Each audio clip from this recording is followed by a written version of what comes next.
Hallelujah. धन्यवाद देते हैं उस प्रभु यीशु मसीह का। आज थोड़ी देर प्रभु के कलाम से बात करेंगे। यीशु राजा आ रहा है, क्या उसे दे रहे हैं? हालेलुया।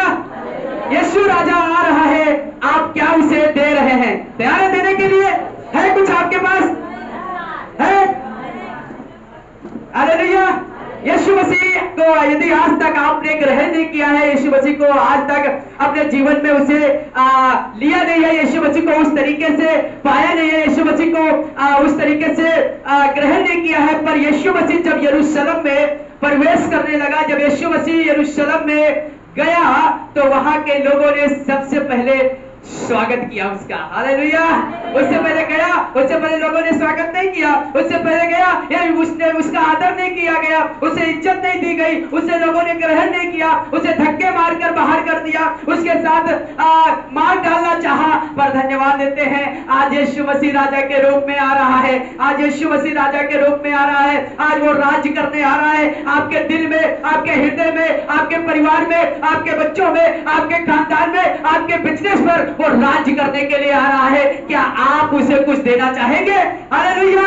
हालेलुया। आज प्रभु के कलाम से बात करेंगे, निकाल कर पढ़ेंगे जो मिलेगा। मत्ती रचित सुसमाचार, मत्ती रचित सुसमाचार 8वां अध्याय पढ़ेंगे और वहां पर कुछ इस तरह से लिखा है। जब यीशु मसीह के पास, जब यीशु मसीह गधे के बच्चे पर बैठकर वो यरूशलेम आ रहे थे, यीशु मसीह के पास यीशु मसीह यरूशलेम में प्रवेश कर रहे थे, और जब यीशु मसीह यरूशलेम में आ रहे थे, लोगों ने एक काम करना शुरू किया। हालेलुया।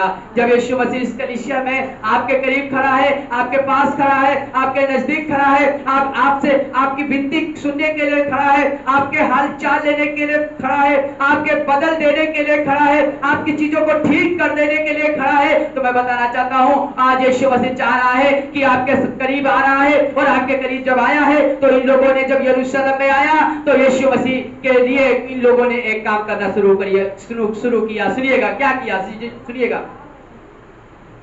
मत्ती रचित सुसमाचार 21वां अध्याय उसका 8वां पद। जी,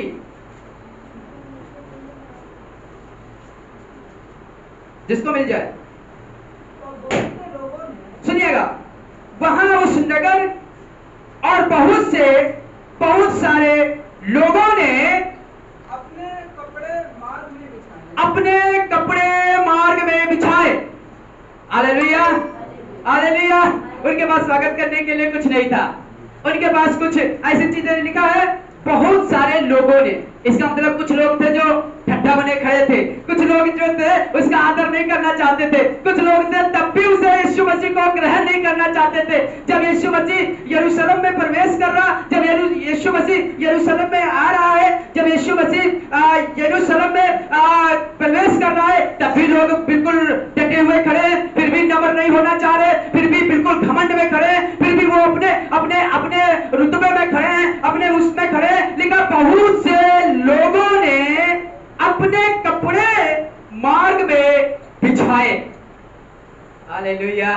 यीशु मसीह जब आ रहा है, यीशु मसीह जब आपकी जिंदगी में आ गया है, जब यीशु मसीह आपकी जिंदगी में चल रहा है, जब यीशु मसीह आपके साथ चल रहा है, आप क्या उसे देने के लिए तैयार है? उन लोगों ने, बहुत से लोग तो बिल्कुल खड़े रहे, बहुत से लोग झुकना पसंद नहीं किए, बहुत से लोग उसे नमस्कार करना पसंद नहीं किए, बहुत से लोग उसे देखना पसंद नहीं किए, बहुत से लोग उससे मुंह मोड़ लिए, पर बहुत से ऐसे लोग थे जिन लोगों ने यीशु मसीह को ग्रहण किया और यीशु मसीह को जान लिया कि ये हमारा उद्धार करता है, ये हमें बचा लेगा, ये हमें निकाल लेगा, ये हमें छुड़ा लेगा, ये हमें छुटकारा देगा, ये हमारे हालातों को बदल देगा।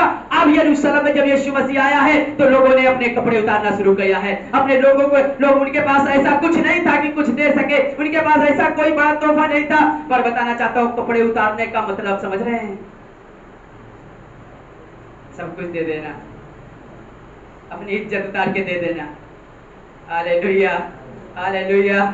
आप जब यीशु मसीह आ रहा है, जब यीशु मसीह आ गया है, जब यीशु मसीह आपके साथ चल रहा है, आप जब यीशु मसीह के साथ आ गए हैं, वो जब बार बार गा रहे थे होसन्ना होसन्ना होसन्ना, और बार बार कह रहे थे प्रभु हमें बचा, प्रभु हमें बचा, हम अपनी आंखों को तेरी ओर लगा रहे, प्रभु हम अपनी आंखों को तेरी ओर लगा रहे। जब इस बात को बार बार कह रहे थे प्रभु हम अपनी आंखों को तेरी ओर लगा रहे, अपने अपने विश्वास को तेरी ओर देख रहे, अपनी निगाहों को तेरी ओर लगाए हैं प्रभु, हम किसी और की तरफ नहीं, किसी डॉक्टर की तरफ नहीं, किसी लोगों की तरफ नहीं, फरीसियों की तरफ नहीं, मजूसियों की तरफ नहीं, पर प्रभु हम तेरी तरफ अपनी आंखें लगाए हुए हैं। और जब इस बात को बार बार कह रहे हैं, पर बताना चाहता हूँ यीशु मसीह भी आपसे कह रहा है कुछ बात। क्या अपने कपड़े उतार कर उसके सामने बिछाना चाहते हैं? क्या अपने पैसा उठाकर उसके सामने बिछाना चाहते हैं? क्या अपनी चीजों को उसके सामने रखना चाहते हैं? इन लोगों के पास ऐसा कुछ नहीं था, और इन लोगों ने अपने कपड़े उतार कर, हालेलुया, उनके कपड़े बहुत अच्छे नहीं होंगे, उनके कपड़े बहुत बेहतरीन तरीके से नहीं होंगे, उनके कपड़े हम जैसे लोग जैसे नहीं थे, हम लोगों जैसे टाई लगा के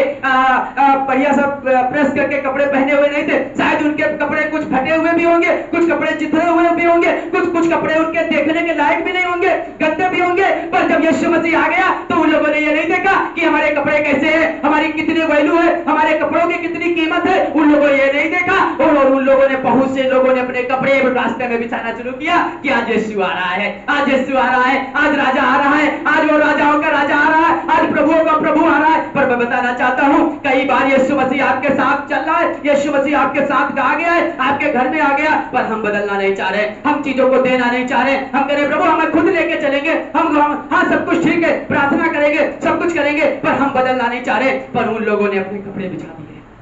आज क्या बिछाना चाहते हैं आप यीशु मसीह के सामने? आज यीशु मसीह आपके करीब खड़ा है, आज यीशु मसीह आपके साथ आ रहा है। और जब यीशु मसीह आ रहा है तो लिखा है उन लोगों ने अपने कपड़े मार्ग में बिछाने लगे, अपने कपड़े मार्ग में बिछाने लगे।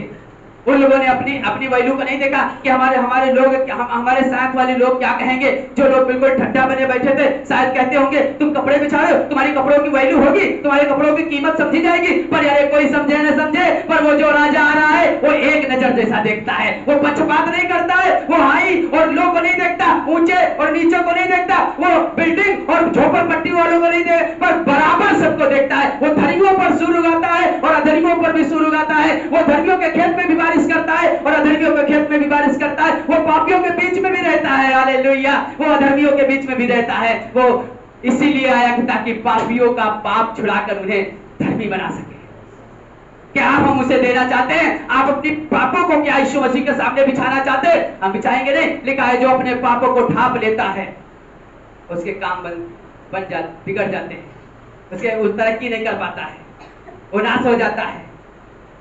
सुनिएगा, और लिखा है अपने कपड़े मार्ग में बिछाए और अन्य लोगों ने, हाँ और भी वहां लोग थे, कुछ लोगों के पास कपड़े थे और कुछ लोगों अन्य लोग भी थे, और लोग भी थे जी, पेड़ों से डालियां काट कर मार्ग में बिछाई, और डालियां काट कर मार्ग में बिछाने लगे, स्वागत करने लगे। यीशु मसीह आ रहा है। अभी तो इससे पहले यीशु मसीह आया था, लोग पत्थर लेके खड़े थे। यीशु मसीह आया था, लोग गाली देने के लिए खड़े थे। यीशु मसीह आया तो धक्का देने के लिए खड़े थे। वो सोच रहे थे इस पहाड़ पर से इसे गिरा दे, इसे मार दे। पर बताना चाहता हूँ आज यीशु मसीह आया है, आज लोगों ने ग्रहण किया है। आज यीशु मसीह आया है, लोग घुटने टेक रहे, लोग अपने कपड़े बिछा रहे, लोग अपनी डालियां काट काट कर ला रहे, खजूर की डालियां लाकर उसके सामने बिछा रहे। क्यों बिछा रहे? मेरे राजा को धूल न लगे, हालेलुया, मेरा राजा आ रहा है। कई बार जब आपके घर में कोई बड़ा शख्स आता है, जब कोई आपके घर में कोई कह दे, कोई मंत्री कह दे, कोई दरोगा कह दे, कोई गांव का यदि प्रधान ही कह दे आज आपके घर में खाना खाएंगे, तो मेज साफ करने लगते हैं, झाड़ू लगाने लगते हैं, देखते हैं कि कहीं अलमारियों में कहीं धूल मिट्टी तो नहीं है, छत में कहीं जाला तो नहीं लगा हुआ है, मेहमान आ रहे हैं, कोई आ रहा है तो कितनी सफाई करते हैं। पर इन लोगों ने क्या किया? अपने कपड़े बिछाना शुरू कर दिया और डालियां काट काट कर उसके सामने लाना शुरू कर दिया। और इन्होंने कहने लगे होसन्ना होसन्ना दाऊद के संतान की होसन्ना। वहां पर लोगों ने कहा इसे चुप कराओ, इसे चुप कराओ। बताना चाहता हूँ बहुत से लोग शायद दबाव के कारण, बहुत से लोग बीमारी के कारण, बहुत से लोग कमजोरी के कारण, बहुत से लोग तकलीफों के कारण शायद दब जाए। बहुत से लोग हैं जो बीमारी और समस्या, हालात, कमजोरी और भुखमरी के बावजूद भी यीशु के गुणगान गाएंगे, यीशु के पीछे चलेंगे, यीशु की महिमा करेंगे, यीशु के नाम को धन्य कहेंगे और कहेंगे वो मेरा राजा है, वो मेरा राजा है, वो हमारे लिए सब कुछ पूरा करेगा, वो मेरे लिए सब कुछ पूरा करेगा। और इन लोगों ने डालियां काट कर डालने लगे और स्वागत करने लगे। आइए राजा, आइए आइए, हमारे घर में स्वागत है। क्या आप अपने घर में